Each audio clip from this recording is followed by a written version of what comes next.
Hello, welcome back to the channel MCFC Connect.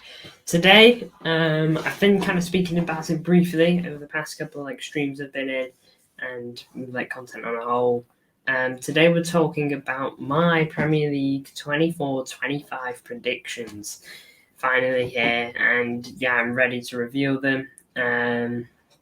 It's an interesting one, really difficult to make not in terms of the graphic. The graphic was relatively easy, but to actually put things where I want them and where I think they belong was a lot harder than I thought it was going to be. But without further ado, let's just crack on. Moving on to straight into the predictions. Now then, obviously, the red means that they're relegated. Not like you need me to tell you that, though. And I'll get into all these, not super in depth, but why I've put certain teams here. Forest, I put them 20th because, look, I don't know if FFP is going to go back in for them. I don't know. Obviously, what they did in terms of FFP wasn't as bad as Everton back a while ago. They only got charged 2 points last season, but if FFP do go in for them again, I think they could be in some serious trouble. I don't know any huge signings they've made this summer. They've clearly been a lot more careful of spending money in case FFP goes in for them again, because if they spend wrong, then they get relegated due to insufficient points, potentially. Because if they spend a lot of money, bring in the right players, then they get charged. But if they don't spend, they could get relegated anyway. They've had a relatively near miss last season, and I really don't have the confidence in them this season. I think there are teams, there are just better teams. Southampton and Ipswich, although I think they've made decent signings, I don't think they've made phenomenal ones. I think Ipswich signing Delap was a decent move. There was someone else they signed that was decent. And by the way, on Ipswich, I think they're barely going to miss out. I do think relegation is going to come quite close this season. I think Brentford and Leicester are going to be really in there. And I'll get into why. Brentford, I put 17th just because I think the signing of Fabio Carvalho is good. Keeping hold of Ivan Toney isn't too bad either. If he can get back up to how he was back a while ago, then they'll probably do better than what I'm giving them here. But I'm really not sure on Brentford. I don't see them finishing higher than 15th, though, to be honest. Leicester, again, I think Leicester are decent, but they've got a new coach now. It's because they lost Enzo, didn't they, to Chelsea. They've got a new coach. Signings have been okay. And they've let out a few players on release as well. FFP could come for them, so they very well could be in the mix of relegation. I really do think that 19th to 16th is really going to be in there. Even potentially Everton as well, because Everton could get back in trouble with FFP.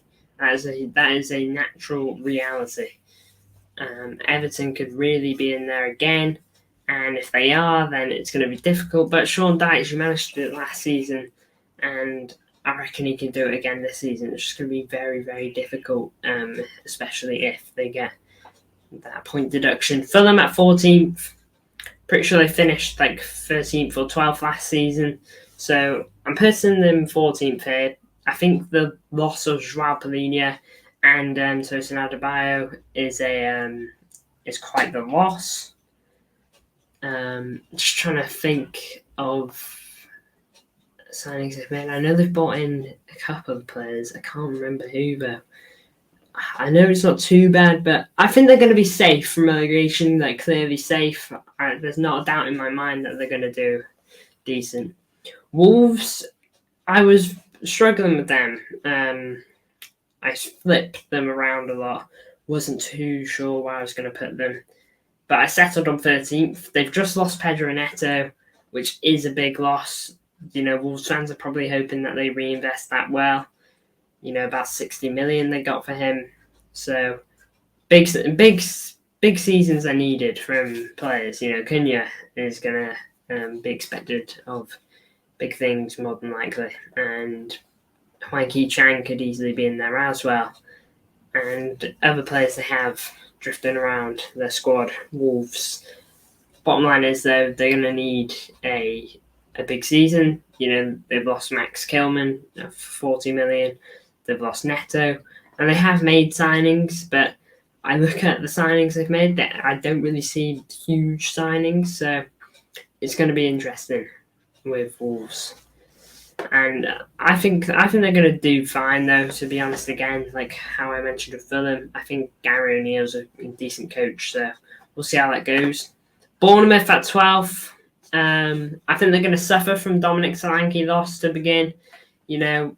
Again, similar to losing Neto, Bournemouth fans are probably going to be hoping for a proper good reinvestment, bring in another striker of a decent quality, and just use that money to really boost the squad a bit. It really could end up being crucial to their season, even if the loss of Dominic Solanke is quite heavy. And Brighton, I put them 11th. I really don't know, to be honest, with Brighton. I think that this season, I think they're one of the most mysterious teams going into it. Obviously, new coach, very young coach, as well, the youngest coach in the league. Don't know if it's the youngest coach in league history. I can't remember, but yeah, he's new coach. They've been making a few signings. Brighton, I have noticed. They haven't been shy of signings.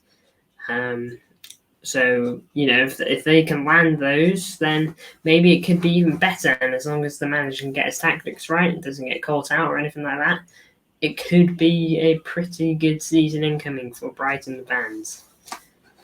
Moving on, though, to the top half of the Premier League table. I've gone Newcastle 10th. Probably one of my more shock picks here. For Newcastle 10th. I think they finished 8th or 9th last season and missed out on Europe, and I feel like they're going to miss out again. Now then, last season they were riddled with injuries, which is a big thing to note, and I don't think Champions League football probably helped them too much, even if they were knocked out of it before New Year's. So I don't think that did them many favours, Newcastle. But at the same time, I think Eddie Howe may have hit his ceiling with Newcastle. Whether that means he's hit his ceiling on a whole, maybe he goes to another club and does better. But I think he's not going to get better than 4th with Newcastle. Maybe if he went to Chelsea, which is an easily foreseeable move, to be honest. Maybe he does better there with more funding and better squad. But it really comes down to whether that will happen or not. United were looked at for a really poor season last season with injuries. Chelsea were for the most of it as well. But Newcastle, they didn't get too much criticism because obviously the injury circumstances was accepted to be huge. Also, losing Tonali to just really unfortunate for Newcastle, losing Tonali. There was no way they could have known that, to be honest. So that was rough for Newcastle last season. I like Newcastle and I like Eddie Howe, so by no means do I want this to happen. I do hope that they have a decent season, Newcastle, but I don't know why this is calling my name. Now then, another kind of shock pick is Palace at 9th. I think that they are going to go up a bit in the league, even with the loss of Michael Olise. Now then, if they lose Eze as well, he's being linked with City a lot. Me, as a City fan, I don't think that's going to happen. But if they can keep a hold of Eze at the very minimum, and I hope that some of their signings land, then it could be good for Palace. And I think they did good things at the end of last season after the coach came in to help them. I think they got about 10th or 11th place last season, so I've just put them a bit more in the top 10, ahead of Newcastle, which was probably the big thing, to be honest. But I don't know, Newcastle, Crystal Palace calling my name. Don't know what it is. I can just see it. Chelsea 8th. Now then, you might be wondering, it's like putting them into the same old category. Look, I don't know how it's all going to go with Enzo. I'm not going to say that he's going to be sacked by Christmas or sacked by the end of the season like Pochettino ended up getting sacked. But what I will say is Chelsea needs to stick with Enzo, and I think that if this does happen, they finish 8th this season. If this does happen, then next season they will do better and they will finish higher as long as Enzo stays at the head of it. That Chelsea needs to get out of the mindset of sacking a manager after a below par season. Now then, I think last season it was a bit more than just placements in the league that led to Pochettino sacking, to be honest. I think it did have a bit more to play there than that. I think visions in each party's mind also probably brought that partnership to an end. But they've got to stick with Enzo now. They must have heard him out big time. And now is the time to just be like, all right, we're going to give you 2 seasons, or at least a season and a half, depending on how the second season starts going. They have to at least give Enzo a season and a half. Since Todd Bowley came in, they've gone through Tuchel, Potter, had Frank Lampard for a bit. They had an interim manager between Potter and Tuchel as well, just remembered that. And now they have Enzo after Pochettino. So it has to work, this one. It really does. And they can't just sack him off straight away either. It has to go right. West Ham, 7th. Slightly higher than they were last season as well. I think West Ham were about 9th last season. So I've put them back into Europe as long as the FA Cup goes certain ways.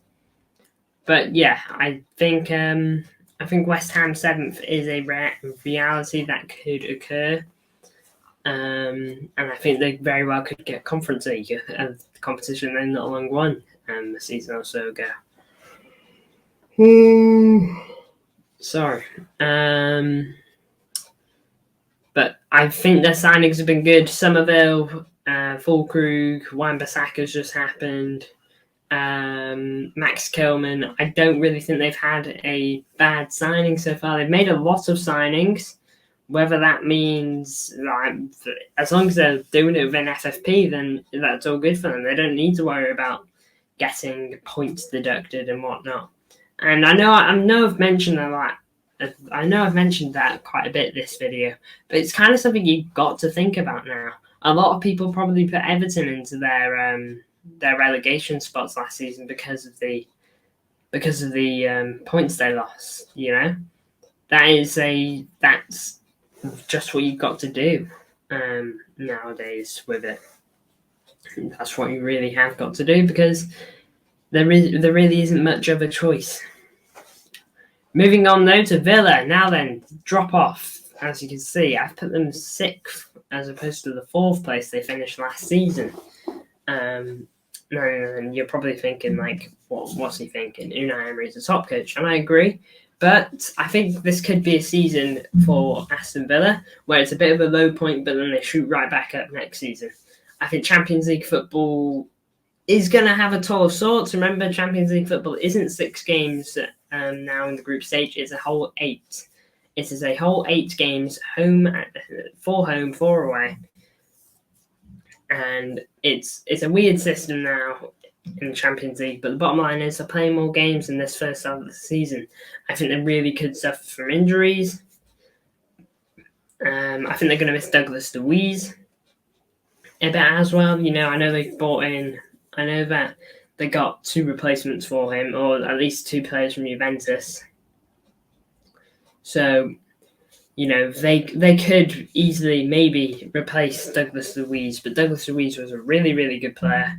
and isn't someone lightly replaced. It's a tough one to just replace him. So, yeah, it could be a tricky season. Now then, I do think Villa are still going to have a good season. I haven't put points on this Premier League table because that'd be way too difficult to really crack down on. But I do think it's going to be quite close between 6th and 4th. So I do think it's going to stay quite close there. Now then, moving on, Liverpool 5th. Now then, you're probably just going to chuck me into the whole, it's because Klopp's left and you don't know anything about Arne Slot and stuff like that. And that's why you chucked him in here. Now then, I would like to just say I don't know a lot about Arne Slot. I know he plays attacking football, which is what you want, to be honest. And I know that he's had a decent preseason so far. But I also know that Liverpool haven't made any signings. I also know that Zubamendi's just rejected them. I know that the only signing that they are currently actually working on is Mamardashvili from Valencia, who is going to just get loaned out straight away, according to Fabrizio Romano. At the moment, Liverpool have made no signings and are still in need of a 6. And they've just sold Fabio Carvalho, who was another midfield option, out the window. I know he's more of attacking midfield, so there's no point really bringing him up in terms of helping as a 6. But look, apparently the coach wants Endo gone. Endo is still there. The coach clearly wants a number 6. He's not getting it. I'd like to just mention how much Liverpool struggled because of the lack of a 6 in the 22-23 season, the season City won a treble. It was terrible to their season, and they managed to save it towards the end. They managed to get 5th, to be fair, but there were times in that season where they were 10th because their midfield was a sham. It was too old and it was too slow. Fabinho just wasn't cutting it in midfield anymore, and having a midfield at times of James Milner, John Henderson, and Fabinho stunk the park out. It wasn't great, but that's changed now. Apart from that 6, they need a proper good 6, and they're not going to get a Rodri quality one as much as they'd like one. And they've got to start looking at alternatives to Zubamendi. Apparently, Gravenberch played at the 6 in preseason, did decent, but despite that, the coach still wants a new 6 coming in. So it's going to be interesting for Liverpool. Will they make some late business? I really don't know, but I suppose we're going to see, aren't we? Now then, moving on, Man United. I've put them 4th. Again, like I mentioned, I think it's going to be very close between 4th and 6th. I put them 4th. I really wasn't sure what to do with United to begin. But I decided to put them here. I think they're going to just about get 4th. I think it's going to be close. I think United are going to have a bit more of a back end of the season push for 4th. Almost a bit like how City tend to lock in at the back end of the season and just go on a big winning run. Don't know if it'll be exactly like that for United, but I think, I suppose, in 9 matches, in 10 matches, they will win 8 of them in the final push of the season, trying to get 4th and trying to make up for lost points. Now then, I think they're already having small injury problems. Højlund is injured. Yanni Loro is injured currently. Is it Lenny Yoro? Sorry that I don't quite know his name. But that new centre-back they signed nonetheless is injured. They're already suffering from injury. De Ligt hasn't got the best injury record. I don't really know about Mazraoui, but there are injury problems there and players that have been known to pick up injuries. Now they have got players who are very good when it comes to injuries. Bruno Fernandes. Unbelievable how much minutes he's played for United and hasn't taken a huge injury yet. He did pick up his first injury last season. Pretty sure he played through it at times. But yeah, United, I think it's going to be a weird season for them. I think it is. Moving on though, 3rd, Tottenham Hotspur. Probably one of my boldest moves in this top half of the league, putting Tottenham here, but there is a defining factor for this that I think Arsenal are missing, which is why I've gone for us at the top again. But I think the signing of Dominic Solanke is actually going to be huge for Tottenham. And Postecoglou, the coach, has also said that there are going to probably be more signings on the way for Tottenham this window. A bit more activity, he said. I'm pretty sure his words were.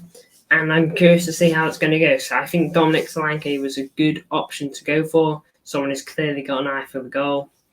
And I think it was probably someone Arsenal probably needed. And I'll get onto Arsenal a bit more in a minute. But I think this season could be one to remember for Spurs fans. Not in terms of winning a trophy or winning the Prem anyway. Who knows? Maybe they win the Carabao Cup. But definitely in terms of seeing a proper Harry Kane replacement. Of course, they got players last season who did very well and scored a lot of goals. And I'm not saying Dominic Solanke is going to produce the Harry Kane numbers, but I think he's going to get a lot of goals for Tottenham this season. And you'll see how many in a minute. But moving on to Arsenal. Now then, I think Arsenal, they are going to keep defending really well and having, low goals scored against them. I think they have the best defence in the league this season. That's for sure.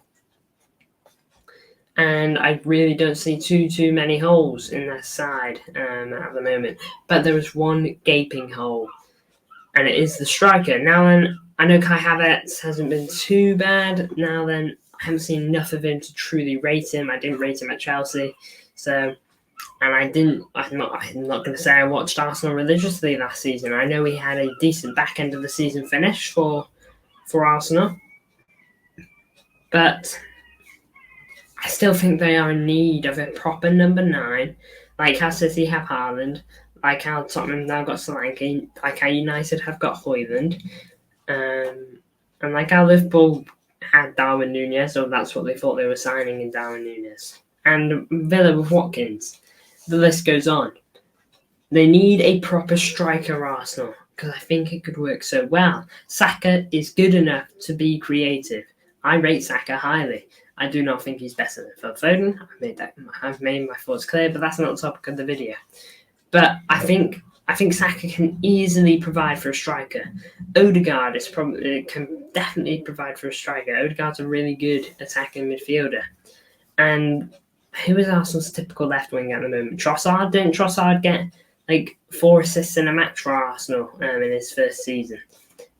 If he can produce anything like that again, then that could very well be on the cards. And even if he's not Arsenal's main left winger, Martinelli is an extremely quick player. And if they get a quick striker on the break, it could be insane. 2-on-1 on the keeper square, so the striker's got an open net. That's what I'm seeing if Arsenal get a striker. I think Arsenal is the one thing they're missing. Now then, that could change. The window's still got a bit of time left. Of course, it's still got 2 weeks. And a bit more than 2 weeks, to be honest. So, obviously, the things I'm saying here could come into play by the end of the season. But we'll see. City at the top. Now then, I do think that there are holes in our team. I think we need mainly backups. I don't think we are missing a certain player. Like how I said Arsenal are missing a striker. I don't think we're missing anything like that. I just think we need the backups. We haven't got a backup for Rodri, so if Rodri picks up a big injury, then that could be trouble for City, and it really could bring pain to our season. But I feel like we're gonna find a way again. But I feel like it's going to be neck and neck again, and I feel like the message will become clear in the boardroom that signings need to be made. Now, this is going to be a very weird City season. 115 is going to be cracked down on. It's potentially Pep's final season. And, whether he's waiting for 115 or not, who knows. But it's potentially Pep's final season, potentially De Bruyne's final season. All those things are probably going to be used in the dressing room to really spur on the team to get the win. But I really don't know how the season's going to go. But look, if you know me and if you've watched the channel for a good bit of time now, you know that I always predict City to win, even when odds could be stacked against us. If it was our academy going out to play Real Madrid's first team, I'd say City are going to win. Whether I'm deep down, I think that no, but if I say that City are going to lose, I feel like I'm already admitting defeat. And, I won't admit to defeat until there's nothing that can be done for it. But I'm predicting City to win the league again, make it 5 in a row. do something that will never be repeated. Moving on, though, onto the individual awards of the season, like the Golden Boots. Now then, I've gone for Haaland with the Golden Boot, 30 goals. That's what I'm thinking personally. Slightly better than the end of last season, slightly worse than his first season. I think he's going to find a middle ground somewhere and all that. I think he's going to have a good season. I think Kevin De Bruyne, as long as he stays fit, is going to really help Haaland. And Savinho, Pep said that he will help Erling score. We've got other creative players like Phil Foden, Bernardo, Oscar Bob, and there's so many players that can really chip in and help Haaland in this season. But his runner-up, that's what the people are underneath, the runner-ups. Solanke, I mentioned Solanke a minute ago, and how I think he's going to be a good signing for Tottenham. And this is why. I think this is why Spurs are going to get third place. I think his goal output has potential to be quite high. I rate Solanke. I do. He was doing great things at Bournemouth. Now then, I do know that he went on a big blip of form. But I think with the right players around him, they can find that form and really bring it to its best in Solanke.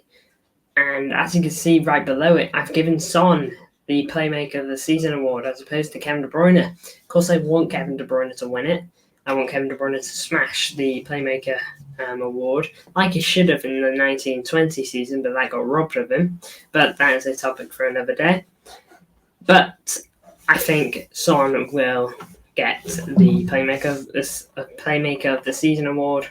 Barely, one assist between it, but a win is a win by all accounts. I think that Son is going to take it home personally and will be getting a lot of assists for Solanke. And Kevin De Bruyne, I think he's going to be getting a lot of assists as long as he stays fit. Now, I'd like to mention that he got a lot of assists last season anyway, for someone that was out for half of it. I think he ended City's season of 16 assists in all comps. I might be wrong on that, I probably am. But in all comps, being out for half of it as well, it's just amazing, to be honest. I'm pretty sure he ended the season with the most assists in City's whole team. And he only played half of it. Moving on, Golden Glove. I mentioned how Arsenal are going to keep it tight at the back, and I think that is exactly going to reflect in the Golden Glove winner, with Raya picking it up. Again, he won it last season as well, and I think he'll win it 2 times in a row, mainly because of Arsenal's defence. I do think Arsenal got a really strong defence, and I think they will keep 15 clean sheets. Now then, I'm not going to say Ramsdale is going to pick up 1 or 2, because I just think Raya is going to be the number 1 this season. I don't think there's going to be room for Ramsdale unless Raya picks up some sort of injury, and by that case, Raya's numbers go down a little bit, and Ramsdale picks up a couple that he's missing out on, maybe. Moving on to Martinez, the runner-up.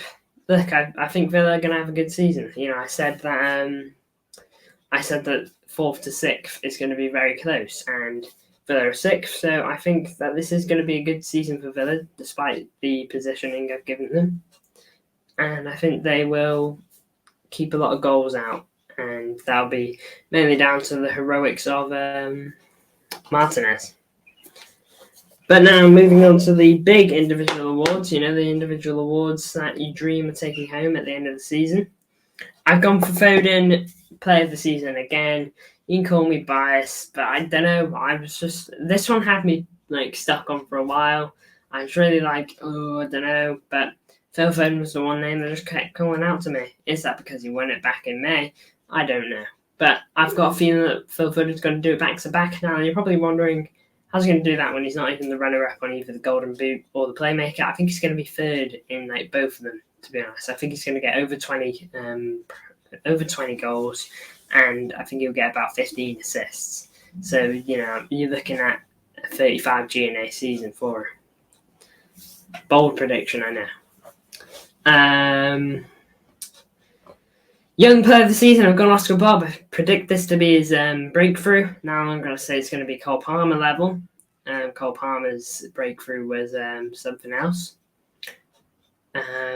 But I think Bob will get a good few G&A under his belt, and I think by the end of it, we'll look at him and we'll just be like, damn, he is going to be something. I already look at him that way. That's why I made that video on him a couple of months ago. But I think rival fans will also properly look at him and view him as a proper threat as well. And signing of the season, look, I think it'd be criminal if Solanke didn't get it if he gets 25 goals. But yeah, so signing of the season, I think it's going to be him, and I think it's going to really work out for Tottenham. It's not often that I back Tottenham, but I've put them third in the table, as you can clearly see. Now then, look, at the end of this, I'm sure I'll look back at the end of the season and I'll just be like, what a mug, what was I thinking? But I guess that's a part of the fun of it, to be honest. So thank you for tuning in. I'm sure you're going to give me belters in the comments. Look, I've definitely upset some people, but maybe I've made some people happy as well. Thank you all for tuning in. Your support is appreciated as usual. And if you haven't already, feel free to like and subscribe. See you later.